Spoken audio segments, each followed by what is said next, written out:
Good afternoon, folks. Sorry to keep you waiting a few minutes. 45 years, the United States Supreme Court has recognized the college's freedom to decide how to build diverse student bodies and to meet their responsibility of opening doors of opportunity for every single American. In case after case, including recently, just as a few years ago in 2016, the court has affirmed and reaffirmed this view that colleges could use race not as a determinative factor for admission, but as one of the factors among many in deciding who to admit from a already qualified pool of applicants. Today, the court once again walked away from decades of precedent and as the dissent has made clear. The dissent states in today's decision, quote, rolls back decades of precedent and momentous progress, end of quote. I agree with that statement from the dissent. The court has effectively ended affirmative action in college admissions, and I strongly disagree with the court's decision. Because affirmative action is so misunderstood, I want to be clear, make sure everybody's clear about what the law has been and what it has not been until today. Many people wrongly believe that affirmative action allows unqualified students to be admitted ahead of qualified students. This is not how college admissions work. Rather, colleges set out standards for admission, and every student has to meet those standards. Then and only then, after first meeting the qualifications required by the school, do colleges look at other factors in addition to their grades, such as race. The way it works in practice is this. Colleges first establish a qualified pool of candidates based on meeting certain grade, test scores, and other criteria. Then and only then, it is from this pool of applicants, all of whom have already met the school standards, that the class is chosen after weighing a wide range of factors, among them being race. You know, I've always believed that one of the greatest threats of America, you're tired of hearing me say it, is our diversity. But I believe that. If you have any doubt about this, just look at the United States military. The finest fighting force in the history of the world. It's been a model of diversity.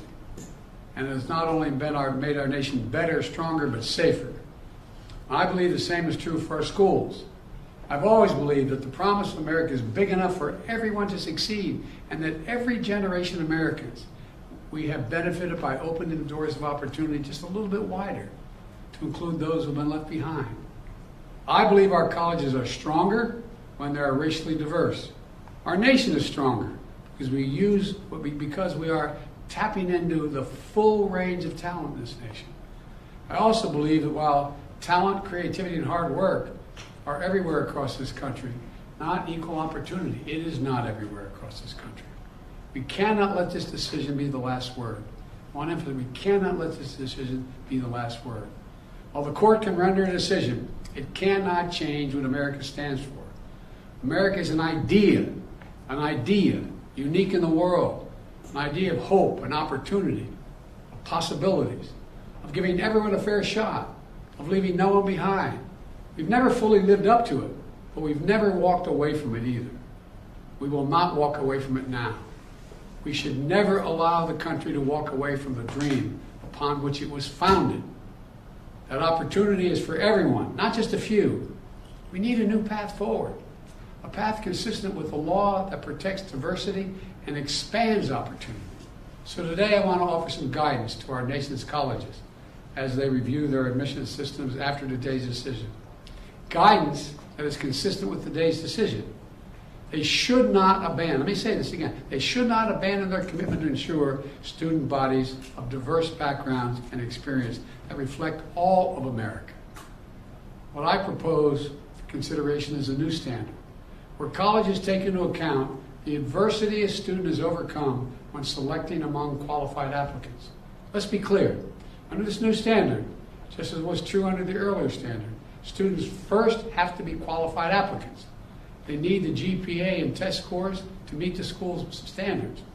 Once that test is met, then adversity should be considered, including a student's lack of financial means, because we know too few students of low-income families, whether in big cities or rural communities, are getting an opportunity to go to college.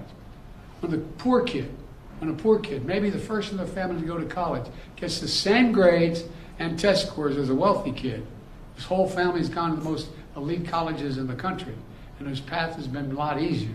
Well, the kid who faced tougher challenges has demonstrated more grit, more determination, and that should be a factor that colleges should take into account in admissions, and many still do. It also means examining where a student grew up and went to high school. It means understanding the particular hardships that each individual student has faced in life, including racial discrimination that individuals have faced in their own lives. The court says, quote, "Nothing in this opinion should be construed as prohibiting universities from considering an application's discussion of how race has affected his or her life, but be it through discrimination or inspiration or otherwise," end of quote. Because the truth is, we all know it, discrimination still exists in America. Discrimination still exists in America. Discrimination still exists in America. Today's decision does not change that. It's a simple fact. If a student had to overcome adversity on their path to education, college should recognize and value that. Our nation's colleges and universities should be engines of expanding opportunity through upward mobility. But today, too often, that's not the case. Statistics, one statistic, students from the top 1% of family incomes in America are 77 times more likely to get into elite college than one from the bottom 20% of family incomes. 77% greater opportunity. Today, for too many schools, the only people who benefit from the system are the wealthy and the well-connected. The odds have been stacked against working people for much too long. We need a higher education system that works for everyone, from Appalachia to Atlanta and to far beyond. We can and must do better, and we will. Today, I'm directing the Department of Education to analyze what practices help build more inclusive and diverse student bodies and what practices hold that back. Practices like legacy admissions and other systems expand privilege instead of opportunity. Colleges and universities should continue their commitment to support, retain, and graduate the first students and classes. And companies who are already realizing the value of diversity should not use this decision as an excuse to turn away from diversity either. We can't go backwards. I know today's court decision is a severe disappointment to so many people, including me. But we cannot let the decision be a permanent setback for the country. We need to keep an open door of opportunities. We need to remember that diversity is our strength. We have to find a way forward. We need to remember that the promise of America is big enough for everyone to succeed. That's the work of my administration. And I'm always going to fight for that. And I want to thank you all. And I know you've been told I have a helicopter out there waiting to go up to do an interview in New York. I'll be talking more about this, a live interview. But thank you very much, and we're going to have plenty of time to talk about this. But we're not going to let this break us. President Biden, the Congressional Black Caucus of the Supreme Court has thrown into question its own legitimacy. Is this a rogue court? This is not a normal court. Should there be term limits for the justices, sir? Okay, thank you, everyone. We're going to move to this all yours for departure right now. So if everyone wants to